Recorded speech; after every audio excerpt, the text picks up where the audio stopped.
하나님의 말씀은 고린도후서 3장 6절에서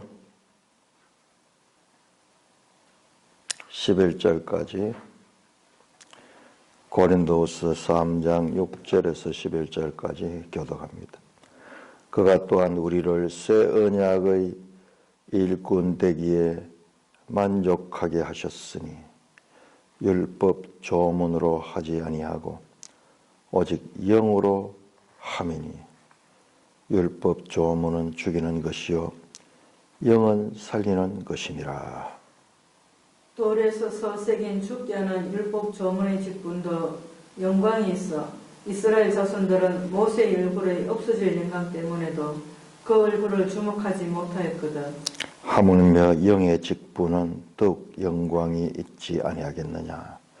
정죄의 직분도 영광이 있은즉 의의 직분은 영광이 더욱 넘치라. 영광되었던 것이 더 큰 영광으로 말미암아 이의 영광될 것이 없음 없어질 것으로 영광으로 말미암았으며 길이 있을 것은 더욱 영광으로 가운데 있느니라. 하나님 아버지 은혜를 감사합니다. 하나님의 구원의 경륜을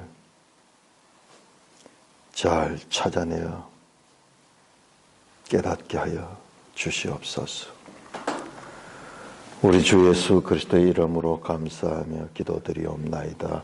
아멘. 제가 요즘 계속 반복해서 말씀드리는 것이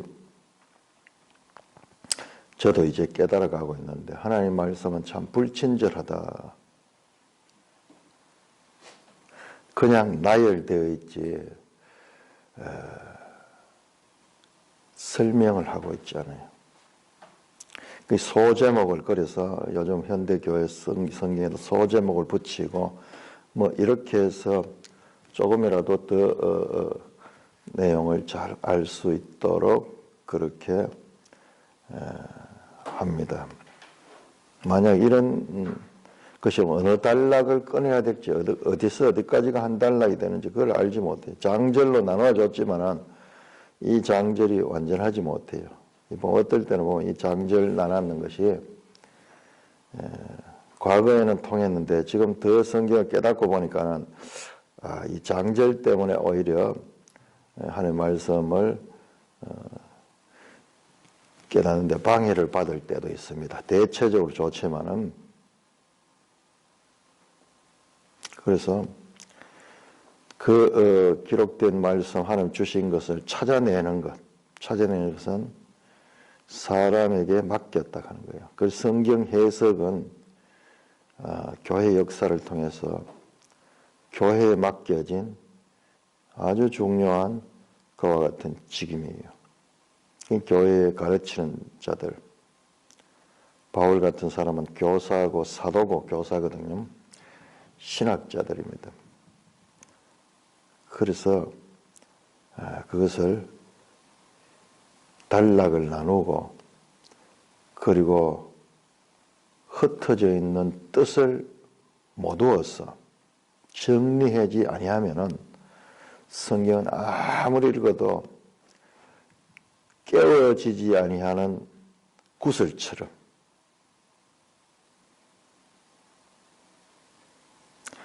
아무리 좋은 진주가 많이 있어도 그것이 하나로 깨어지지 아니하면은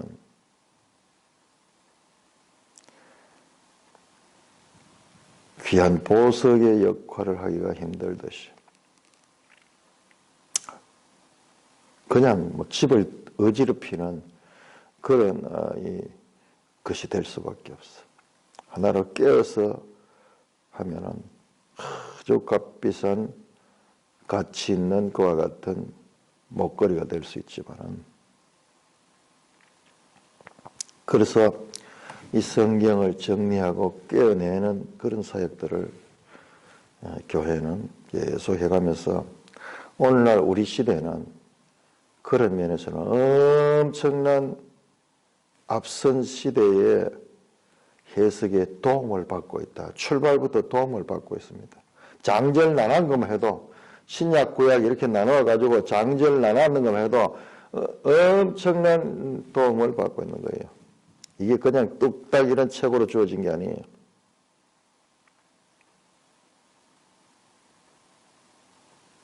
자, 오늘 우리가 읽었던 본문을 보시면은 여기 일꾼, 직분이라는 이런 단어가 계속 나옵니다.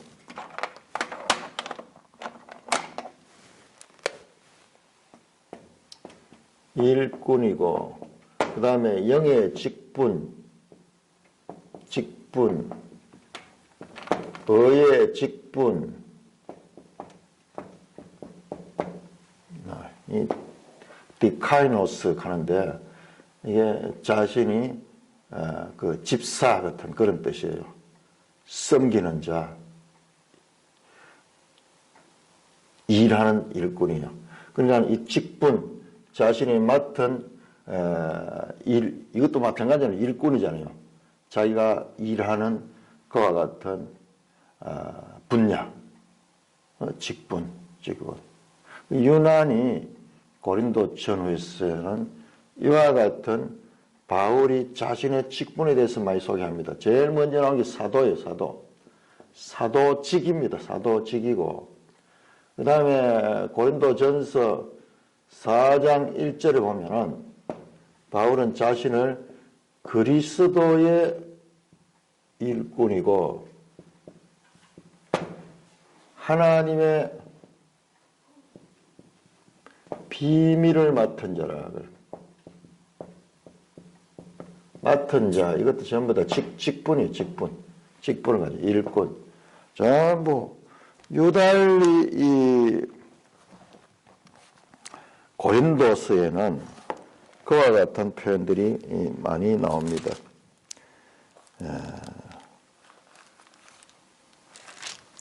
4장 1절 보시면은 그렇게 나오죠. 마땅히 우리를 그리스도의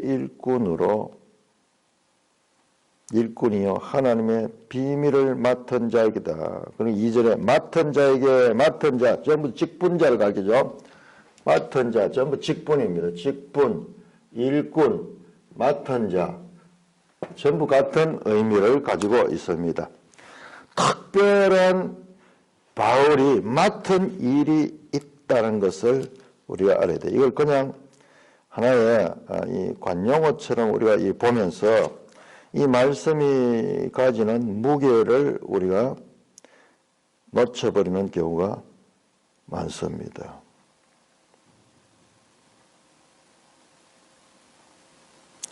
자, 그리고 9절에 보시면은 3장 9절, 고린도전서 3장 9절에 보면 얼마나 이런 말이 많아요. 우리가 하나님의 동력자다라는 말이에요. 동력자. 하나님의 동력자. 하나님의 동력자. 그리고 건축자다. 건축자다. 10절에 보면 지혜로운 건축자와 같이 틀을 닦는다. 그런데 이 일이 무슨 일이냐? 그 일 자체가 뭐냐? 건축하는 일이다. 이게 엄청난 의미를 가졌습니다. 엄청난. 그럼 바울의 지금 한마디 한마디 속에는 어마어마하게 함축된 의미가 들어있습니다. 이 건축자가 뭡니까? 세우는 자잖아요. 세우는 자. 우리가 그냥 지나가 버렸는데요. 고린도 후서에 보면은 나는 허무는 자가 아니고 세우는 자다 하는 이야기 나오는데 이게 어디서 나오느냐 하면 이것이 바로 에레미야서의 주제입니다. 에레미야서. 에레미야가 맡은 사역은 파괴하고 파멸하고 무너뜨리고 폐하고 다시 건설하고 건축하는 심고 뽑고 파괴하고 파멸하는 그와 같은 근본 사역이 있고 그 다음에 새로 심고 세우는 그와 같은 두 가지요. 파괴와 세움. 이 에레미야가 새 언약의 31장 31절이 새 언약의 첫 표현이 여기서 나오는데 그러니까 이 바울의 사역은 에레미야에 나타나 있던 이와 같은 사역을 이어가는 거예요. 예레미야는 장래에 대한 예언이었잖아요. 하나님께서. 새 언약을 세우는 자예요. 새 언약을 세우는 자예요. 놀랍게도 이런 표현들이 엄청나게 나오는 것이 우리 고린도 후서에서도 이런 내용들이 여러 군데 나옵니다. 고린도 후서에서도 나오죠. 우리가 고린도 후서 3장 6절에서 그리스도의 일꾼, 영의 직분 나왔죠. 자, 그 다음에 우리가 고린도 후서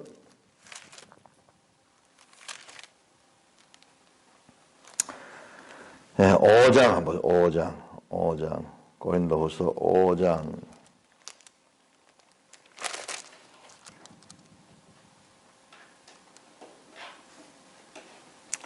5장 18절 보세요. 18절.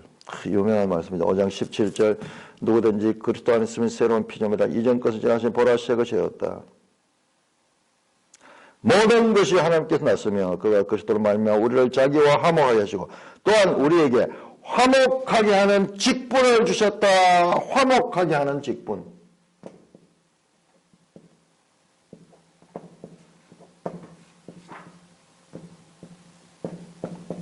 자, 바울이 일이 무엇인가? 바울이 자신이 하는 일이 무엇인가를 계속 자신을 소개합니다. 6장 1절 보세요. 6장 1절 보면 하나님과 함께 일하는 자다.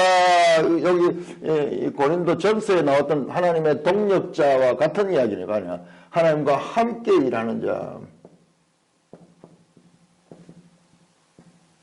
일하는 자, 요 직분을 맡은 자라는 뜻이죠.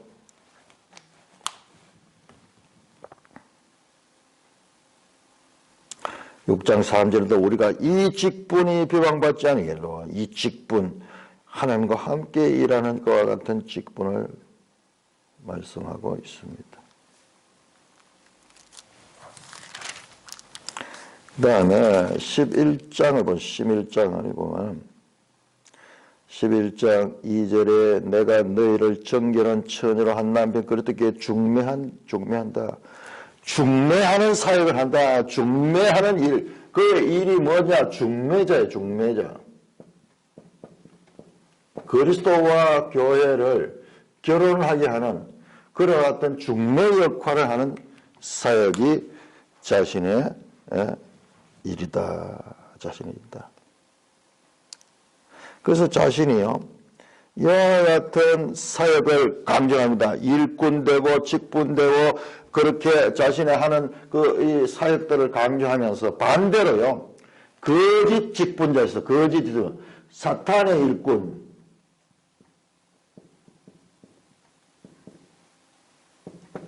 거짓 사도.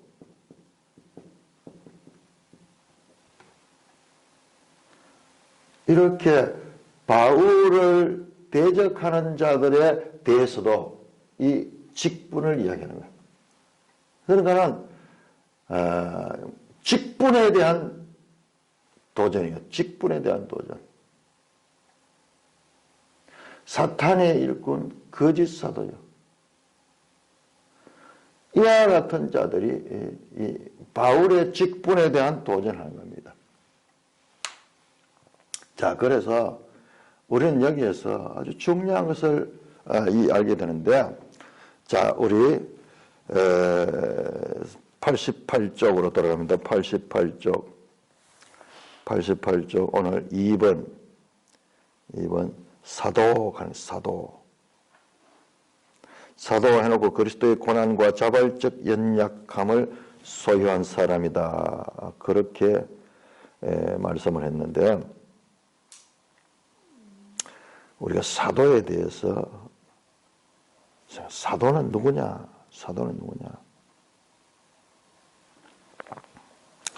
바로 사도 바울의 이 사역들이, 이 직분, 일꾼, 맡은 일, 하는 일, 이 모든 것들이 사도라는 이름 속에 포함이 됩니다. 사도. 아포스톨이라고. 보냄을 받은 자.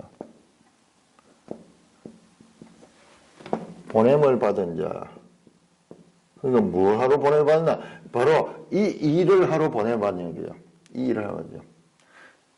또 지금 우리가 찾지 않는 고린도서에 너희는 그리스도의 대사다. 내가 그리스도의 대사가 됐다. 대사.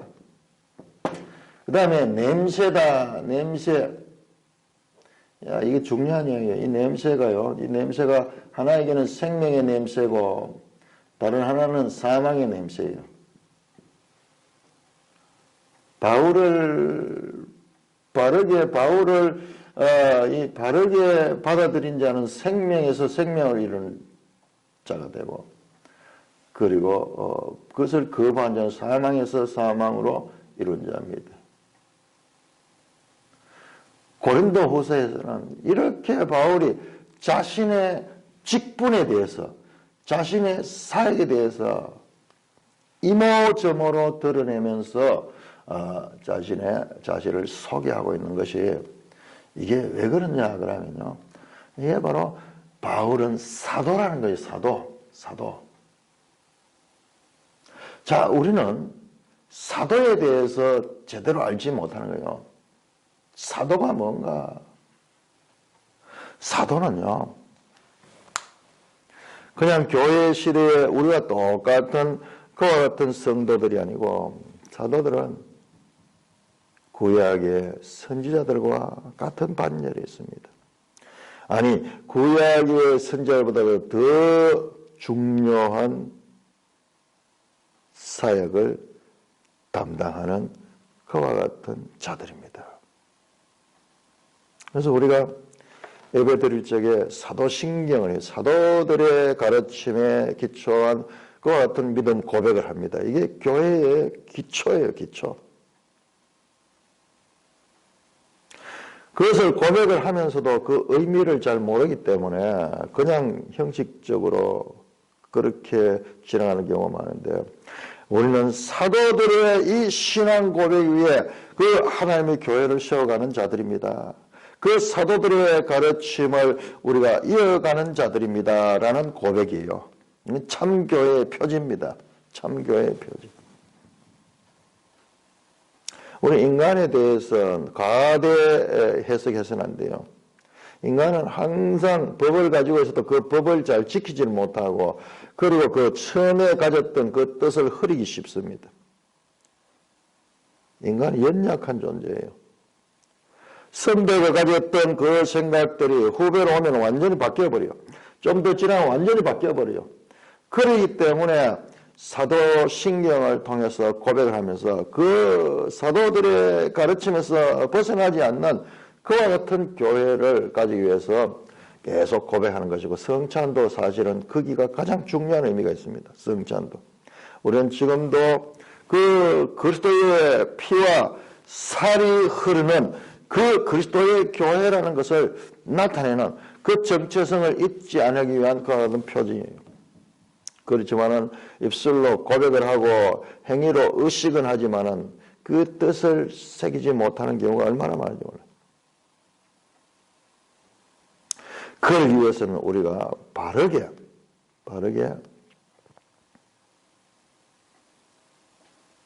알아야 됩니다. 바르게 알지 못하니까는 그런 거예요. 바르게 알면은 그 의식도 제대로 이해하게 되고, 의식이 없을 경우라도 그 뜻을 바르게 이어갈 수가 있습니다.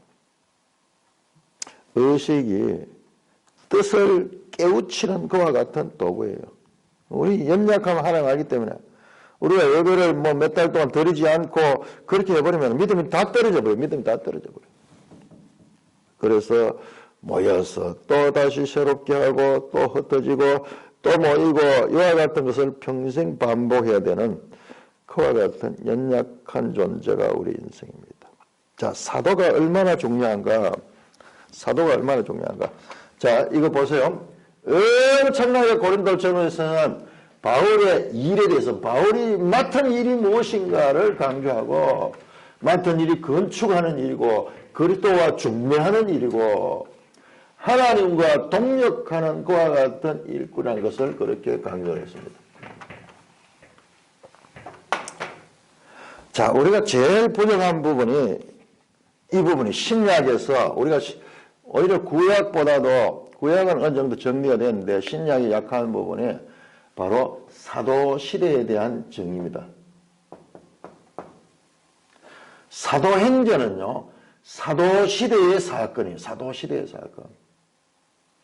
사도가 가지는 중요성은 얼마나 중요한지, 이 사도행전 1장에 보시면 1장, 2장 사이에, 2장 오순절 성령 강림이죠.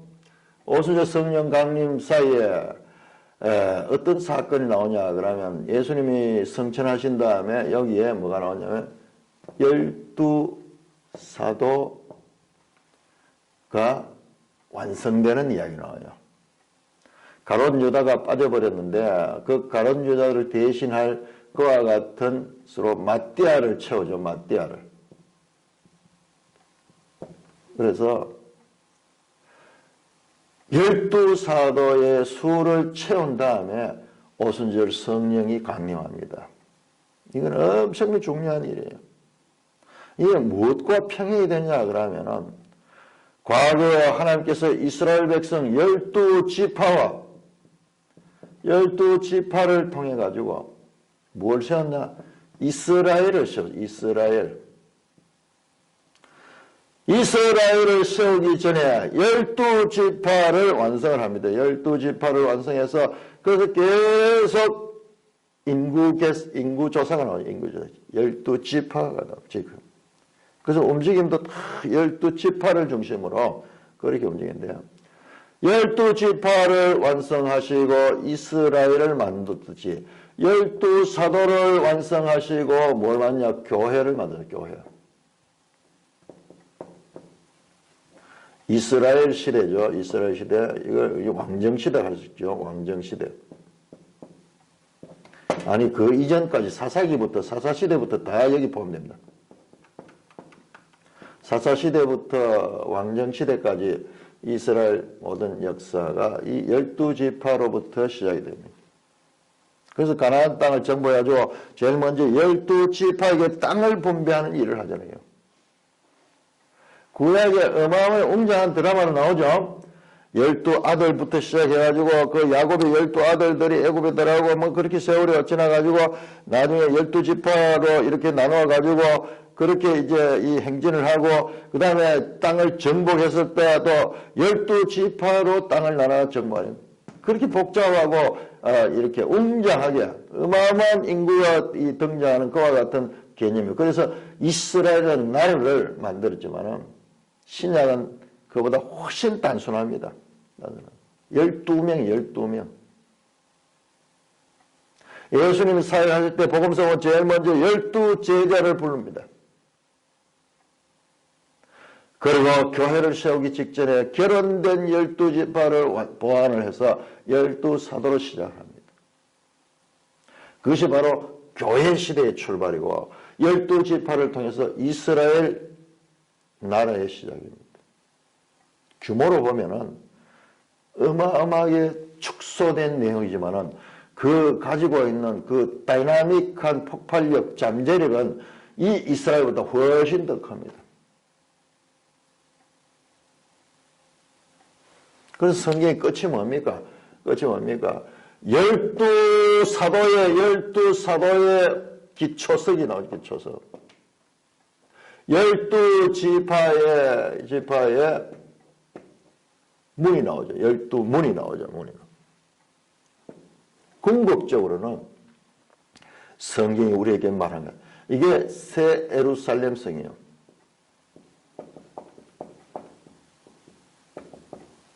하나님이 궁극적으로 만들고자 하는 그 새 예루살렘 성. 그리스도의 신부가 어떤 거냐. 그것은 바로 이와 같은 출발해서 완성까지예요. 출발해서 완성까지. 거대한 하나님의 그림을 우리는 볼 수가 있습니다. 하나님의 자신의 뜻을 알리기 위해서요. 단어로서 이렇게 하나하나 깨우치는 것도 많지만은요. 그보다 더 큰 거는 이런 큰 그림을 통해서 자신의 뜻을 드러내는 거예요. 우리가 어저께 그 봤잖아요. 바벨탑 사건. 그리고 사도행전 2장에 그 이 오순절 성령 강림 사건. 언어가 혼란하게 되고 언어가 소통하게 되는 거대한 두 상봉우리가 하나님의 구속사를 가지고 있듯이 이것도 보세요. 이스라엘 나라를 시작할 때 12지파와 그리고 12사도를 거대한 두 개의 상봉으로 가지고 하나님의 역사가 시작된다. 이것이 뭐냐? 이것이 바로 바울이 맡은 사역이 바로 이거예요. 이게 새 언약이 새 언약. 새 언약의 일꾼입니다. 자, 우리 이걸 보면은 완성된 새 예루살렘 성회는 이게 옛 언약의 대표인 12지파, 새 언약의 대표인 12사도가 합쳐지는 거네요. 내가 율법을 폐하러 온 것이 아니요 완전하게 하러 왔다. 그 말씀이 여기에 성취되네요. 여기 성취돼요. 이게 그림자의 전하자면 이것도 없어졌긴데 나타날 필요가 없는데 그래도 이 12지파가 나타났는데 그런데 우리 생각과는 정반대로 기초석이 12사도가 되고 그리고 들어가는 문이 12지파문이 돼요. 이 작고 약하고 수적으로도 그렇고 보잘것없어 보이는 12사도가 12지파보다 더 중요한 의미를 가진 거예요. 자, 그래서 사도시대는 뭐냐? 사도시대는 새 언약 시대다. 새 언약 시대. 이것은 교회 시대고 그리고 이것이 바로 성령의 시대다. 성령의 시대.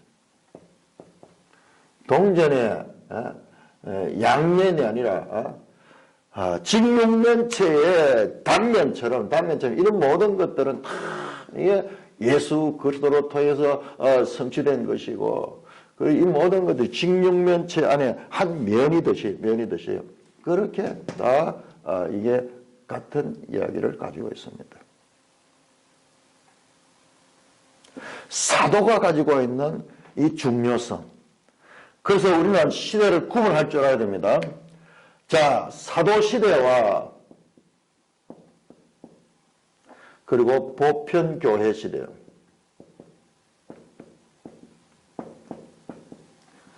사도들이 다섯 사도들의 교회 시대요. 사도들의 교회 시대는 사도행전. 그리고 보편교회 시대는 그 이후예요. 그 이후. 우리의 모든 신약에서 성령론이 있어가지고 문제는 여기서 발견. 이것을 구별하지 못하는 데서 발견되는 거예요.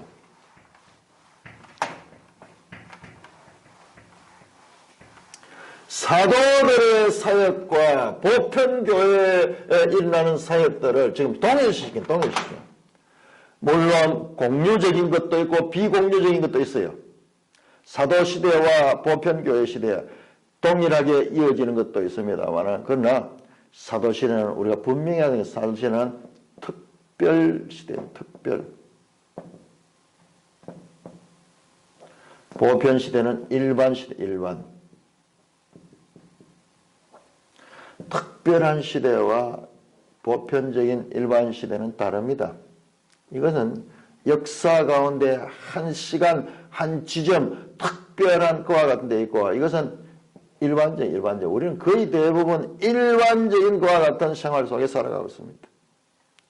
우리 삶에 살아가다가도 한 번씩 특별한 사건을 만나거나 뭐 그럴 때 있지만은 그것은 인생 전체에서 아주 짧은 순간이죠.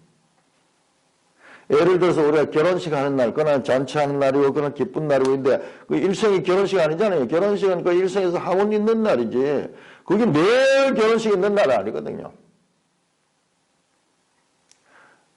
그런 마음으로 살면은 살 수가 없습니다. 특별한 시대. 자, 우리는 사도시대와 보편교회 시대를 구별하지 못하고, 사도시대와 교회시대를 그냥 그대로 연결시켜보니까, 맞죠? 그렇지만 특별한 교회시대고 보편교회. 교회라는 이름은 같은 교회지만 사도들이 있을 때 그 교회와 이 특별한 시대와 그 다음에 일반적인 그와 같은 시대를 구별할 수 있어야 됩니다. 자, 이걸 구별하지 못하면서 오는 것이 사도행전에 나오는 모든 기적들,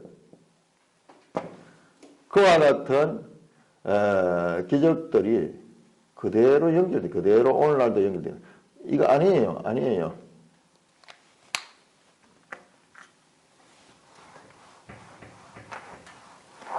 사실상 모든 성령론, 모든 교회의 이 가르침에서 대비되는 게 바로 이 부분이 이 부분. 오늘도 뭐 어떤 목사님들은 오늘도 마찬가지로 성령의 충만을 받아야 능력을 행하고 그래서 사도들이 행했던 저런 기적들을 행할 수 있다고 믿고 그렇게 사는 거. 그 믿음 좋은 거죠. 믿음 좋은 거죠. 그런데 그걸 가지고 오늘날도 동일하게 적용시키는데 거기서 많은 문제들이 발생합니다. 가만히 들다 보면 모든 문제들이 이걸 구별하지 못하는 데서 오는 거예요. 제가 늘 이야기했지만 사도행전과 그 다음에 이 교회, 사도들에 의해서 세워진 교회에 주는 편지들 서신서를 보면 서신서에 이런 내용 없습니다. 기적 없습니다. 오히려 기적 때문에 문제를 일으킨다고 말합니다. 데살로니가 후서 같은 데는 사탄이 임하면 거짓 기적과 능력과 사람들을 사로잡을 수 있는 그와 같은 체험적인 것을 가지고 사탄이 임한다고 했어요. 아니 사도시대 전부도 그런 기적이 일어나고 그랬는데 그 짧은 시간에 하면 오히려 사탄이 그런 기적들을 가지고 임한다고 말합니다. 악한 자가 임하면 그렇게 하면서 그 악한 자가 임할 때 가지고 오는 그와 같은 것들을 분명히 사도 바울은 말합니다. 자, 우리 데살로니가 후서 한번 볼까요?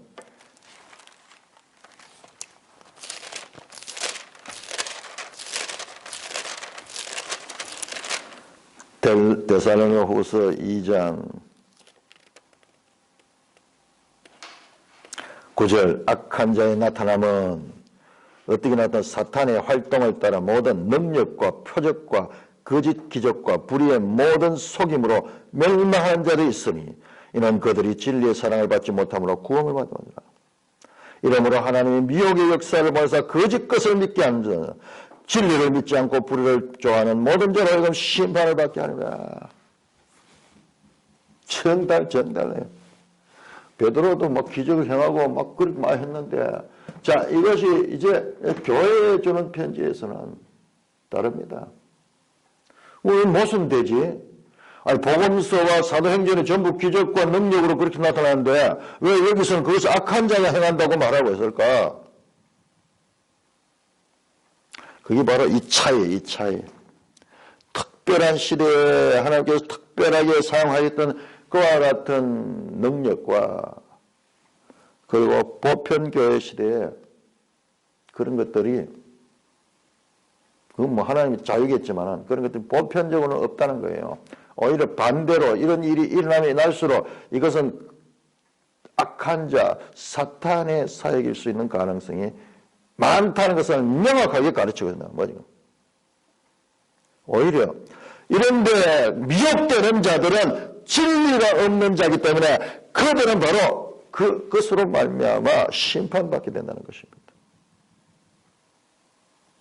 전부 기적 이야기 해놔놓고 전부 기적 이야기 사도행전 전부 기적 아닙니까? 성령이 역사하셔가지고 그렇게 기적적으로 그렇게 사역을 하는 그 내용이 나오고 복음서도 예수님 등장해서 전부 기적인데 그런데 바로 돌아서서 서신서에서 왜 이와 같은 말씀을 하는가?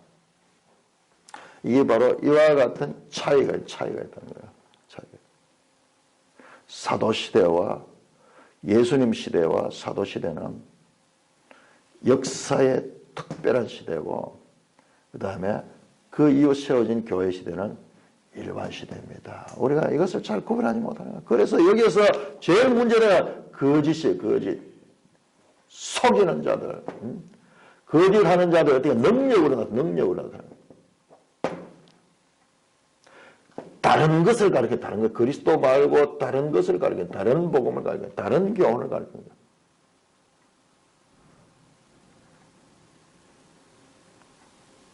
자, 이와 같은 구별을 하지 못하면은 우리가 늘 헷갈리는 거예요.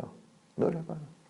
지금도 기도원이나 이런 데 가서 하나님의 능력을 주시옵소서, 이 성령의 능력을 받으면 우리가 모든 일이 다 하게 된다. 베드로 같은 저런 천한 사람도 성령의 능력을 받으니까는 일시에 막 3,000명을 전도하는 그와 같은 설교자가 되고, 그러니까 성령의 능력을 주시옵소서, 능력을 주시옵소서. 소나무 뿌리를 뽑으면서 그렇게 능력받고 금식 기도하고 막 그렇게 이야기하는데,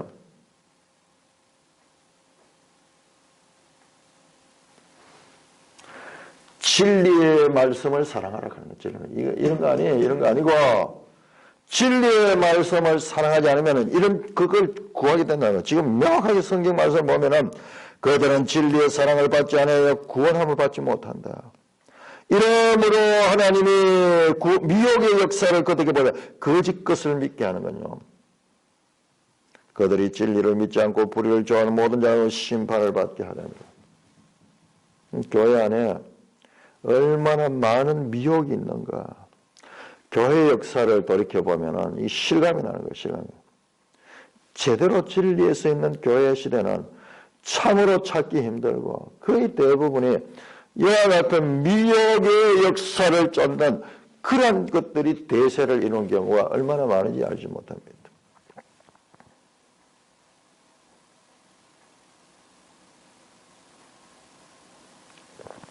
자, 사도들의 또 하나 우리가 잊지 말아야 될 것은 사도 시대의 가장 중요한 성령. 물론 성령은요, 사도 시대와 보편 교회 시대에 다 이어집니다. 다 이어집니다. 성령의 시대인데, 예수님께서 다락방 강화를 통해서 요한복음 14장에서 16장에 다락방 강화를 통해서 가르친 게 뭡니까? 바로 보혜사 성령이에요. 보혜사 성령을 가르쳐, 성령. 직접 예수님부터 성령에 대해서 가르침을 받은 자도 이 사도들. 이때는 마태아는 없을 때겠네요. 마태아는 없어요. 한번 자세히 한번 보세요. 예수님 마지막 강의가 그때 12사도가 다 모였거든요. 12제자 다 모였어요. 그때 성령에 대해서 가르쳤습니다. 자, 사도들이 가지고 있는 하나님의 구원 역사의 특별성을 우리가 잊지 말아야 됩니다. 자, 88쪽 2번 사도, 그리스도의 고난과 자발적 연약함을 소유한다.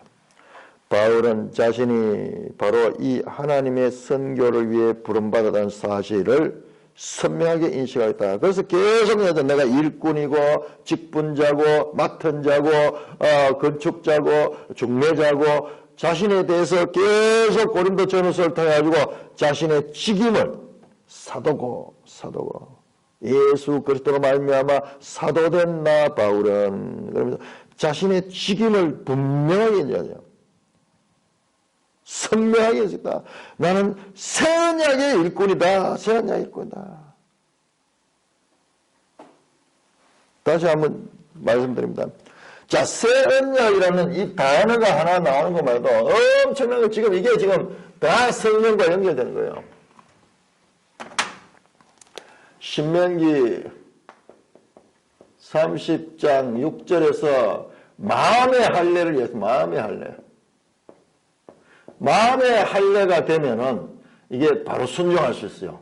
그런데 하나님께서 그들에게 법은 주지 않아 듣는 마음과 깨닫는 마음과 그리고 그것을 믿을 수 있는 마음을 허락하지 않았어요. 그래서 법을 줘도 그것이 법이 소화가 안 되는 거예요. 소화가 안 되는 거예요. 그러니까 음식은 먹음직하게 사는데 먹을 수 있는 그런 내가 조건이 안 되는 거예요. 그러면 어떻게 되냐? 나를 바꿔야 해. 나를 바꿔. 그것이 어떻게 바꾸냐? 그게 마음의 할례. 자, 이렇게 마음의 할례로부터 모든 것은요, 이때 됩니다. 이건 할 수 있는 거예요. 할 수 있는. 그 이전은 할 수 없어요. 마음의 할례가 되지 않으면 할 수 없습니다. 너희가 듣는 마음과 깨닫는 마음을 주지 않았다. 자, 다시 우리 신명기 3장 들어가 봅니다. 자, 우리가 이런 부분이 제대로 정리가 안 되기 때문에 계속 확인해야 돼요.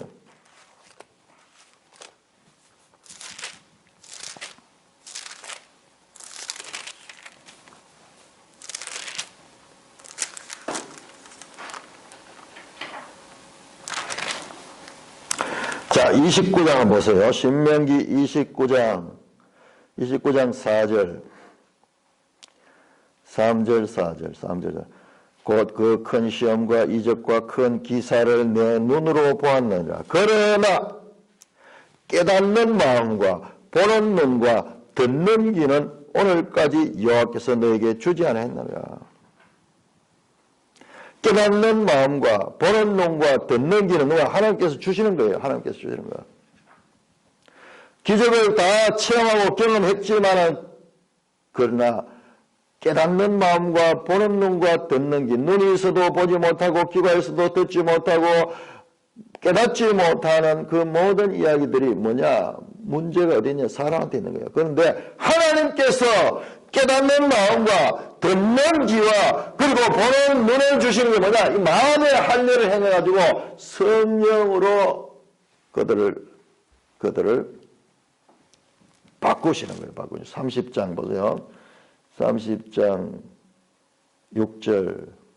자, 그렇기 때문에 어떻게 되는 거 보세요. 자, 30장 6절. 내 하나님 여호와께서 네 마음과 네 자손의 마음에 할례를 베푸사 너로 마음을 다하며 뜻을 다하며 내 하나님을 사랑해서 너로 생명을 얻게. 하나님이 그렇게 해주시잖아요. 내 의지로 하는 게 아니고 하나님께서 마음의 할례를 주셔가지고 그렇게 깨달을 수 있고 들을 수 있고 볼 수 있고 순종할 수 있는 그런 마음을 주잖아요. 이게 이 모세에게 주어진 최고의 목표였어요. 그러나 이게 뭔지 아직까지 잘 나타나지 않았어요. 자, 이것이 에레미야 31장 31절에서 바로 새 언약. 어떻게 내 법을 너희 마음에 두고 내 뜻을 너희 생각에 두어 마음 속에다가 하나님의 법을 준다는 거예요. 지금까지 그 법은 돌판에 바깥에 있었는데 사람 속에 법을 준다는 거예요. 새 언약. 내 법을 마음에 둔다. 생각에 둔다. 그래서 마음으로부터 행할 수 있도록 한다. 그래서 그들이 내 법을 지킬 수 있게 하시고 나는 그들의 하나님 되고 그들은 내 백성이 될 것이다. 연합되는 것을 이야기합니다. 에스겔 36장 25절에서 27절에서는 어떻게 새 영을 준다. 새 영을. 더 구체적으로 새 영을 준다. 그래서 굳은 마음을 제하고 부드러운 마음을 준다. 굳은 마음, 부드러운 마음.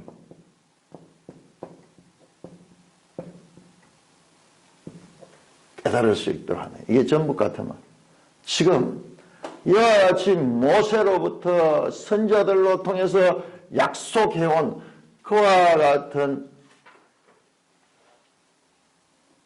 성령을 통해서 하나님 말씀을 통해서 그 마음에 이 진심으로 그 마음에 하나님을 깨닫고 그 하나님께 순종하고 하나님의 뜻을 아는 이와 같은 구약 시대부터 이어나온 이와 같은 구속사의 소위 소망스러운 일이죠. 소망사. 이것이 바로 예수 그리스도를 통해서 이 땅에 이루어졌고 그것을 가르치는 사역이 사도 바울의 사역이다. 결국 이게 성령이 성령. 교회 시대예요.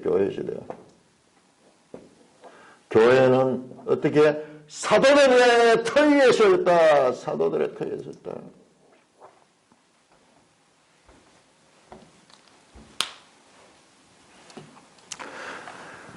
우리는 구약에 있는 인물들은 좀 위대하게 보고 사도들은 너무 소홀히 봐요. 그런데 천주교는 사도들 정말 높이거든요. 그런데 그것도 잘못 높여버려.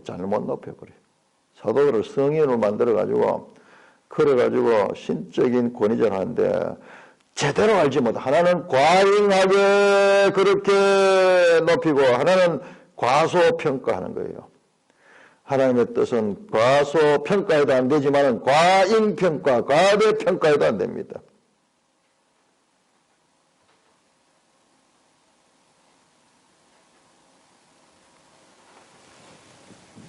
자, 에베소서 2장 20절 보겠습니다. 에베소서 2장 20절.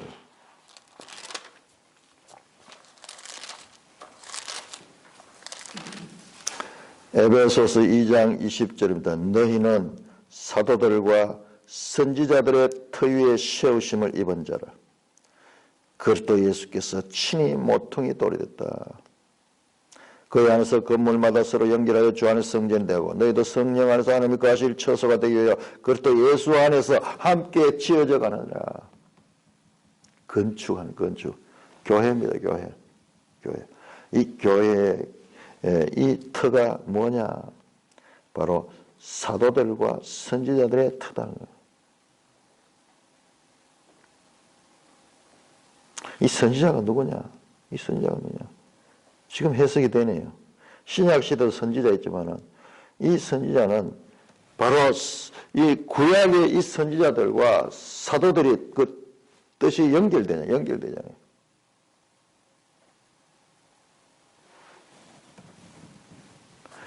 3장 보겠습니다. 3장. 에베소서 3장.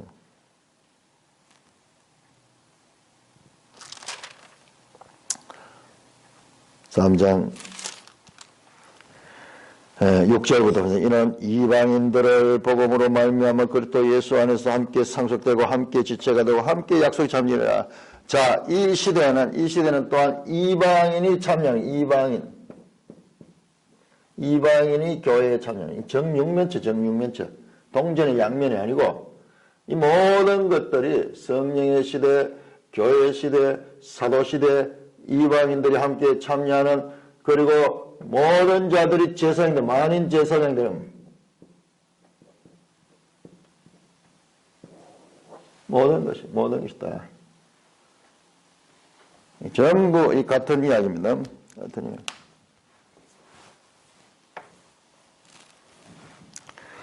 이방인들이 함께 삼수가 된다. 7절 이 복음을 위하여 그의 능력이 역사하신 대로 내게 주신 은혜의 선물 따라 내가 일꾼이 되었다. 바로 사도 바울이 지금 다시 또 일꾼 되는 건 이야기네요. 모든 성도 중에 지극히 작은 자보다 더 작은 나에게 이 은혜를 주신 것은 청량할 수 없는 그리스도의 풍성함을 이방인에게 전하시고 9절에 영원부터 만물을 창조하신 하나님 속에 감추어졌던 비밀의 경륜이 없다는 것을 드러내게 합니다. 이와 같은 교회를 통해서 하나님의 뜻이 나타난 것은 창세전부터 있던 하나님의 비밀의 경륜입니다. 10절 이는 이제 교회들로 말미암아 하늘에 있는 통치들과 권세들에게 하나님의 각종 지혜를 알게 하렴시 곧 영원부터 우리 주 예수 안에서 예정하신 뜻들 한 것이라. 우리가 그 안에서 그로 말미암아 담대함과 확심을 가지고 하나님께 나아감을 얻느니라.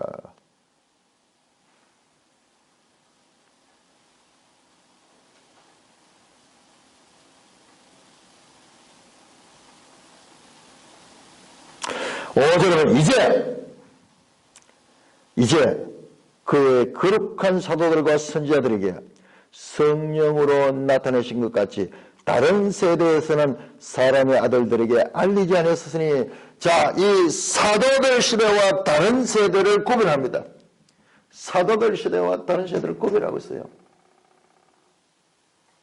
자, 우리는 앞으로 사도들에 대해서 새롭게 제대로 평가하는 그런 입장. 하나님의 구속사에서 사도들의 사역이 얼마나 중요한가. 그래서 교회에서는 보면 사도시대, 속사도시대, 교부시대 그러면서 점점 이제 세월이 지나면서 사도들이 세운 그 위에 교회가 이제 보편교회가 자리를 잡는 거죠.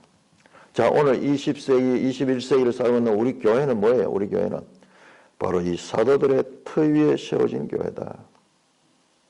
그러므로 사도들의 가르침에 대해서 우리가 발라야 되고, 그 사도 바울이 가르치는 그 가르침을 우리가 제대로 알아야 된다.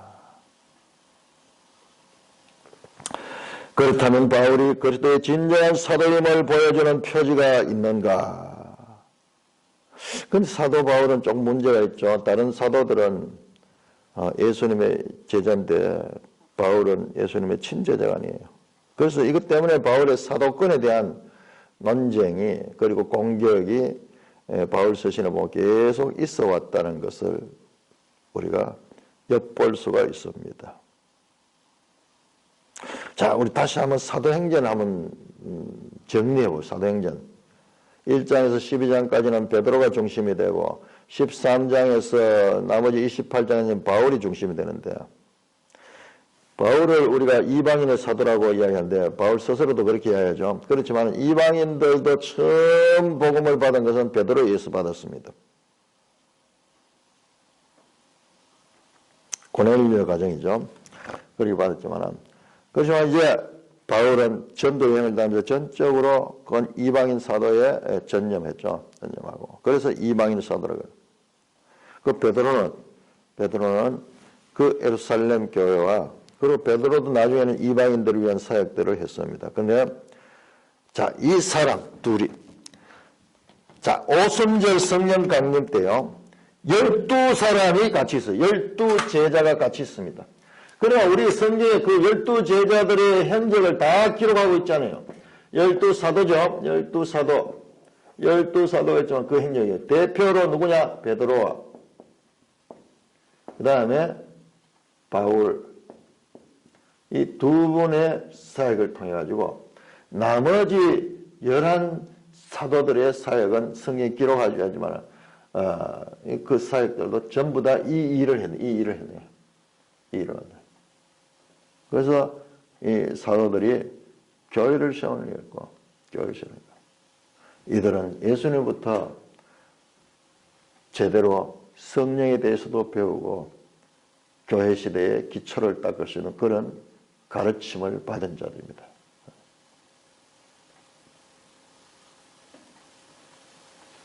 사도 행전이 아주 중요하다 하는 걸 다시 한번 더 기억하고, 사도 시대에 대한 발언이에요.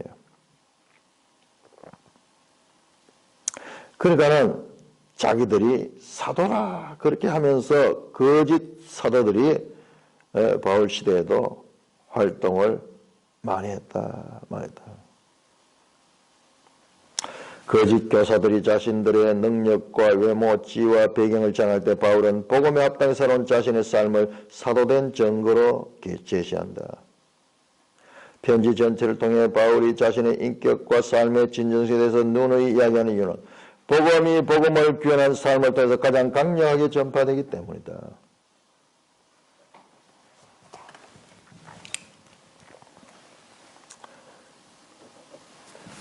그렇게 이 바울 사도가 지금 고린도 후서를 통해서 핵심적으로 전하고자 하는 그 메시지를 우리가 조금 살펴봤습니다.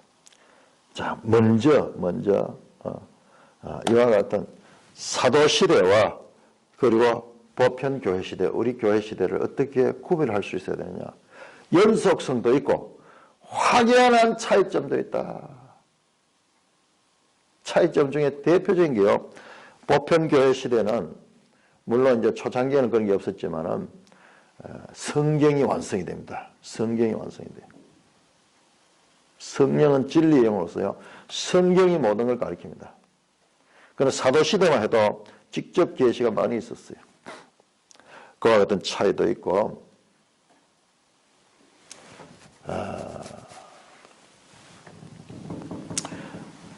이와 같은 사역 가운데 우리가 중요하게 봐야 하는 것은, 자, 사도 시대 또는 교회 시대를 보는 데 있어서 아주 중요한 기준을 봐야 되는 것이 뭐냐 그러면요, 우리가 이 부분을 거의 대부분 놓치고 있는데, 그것이 뭐냐 그러면 예루살렘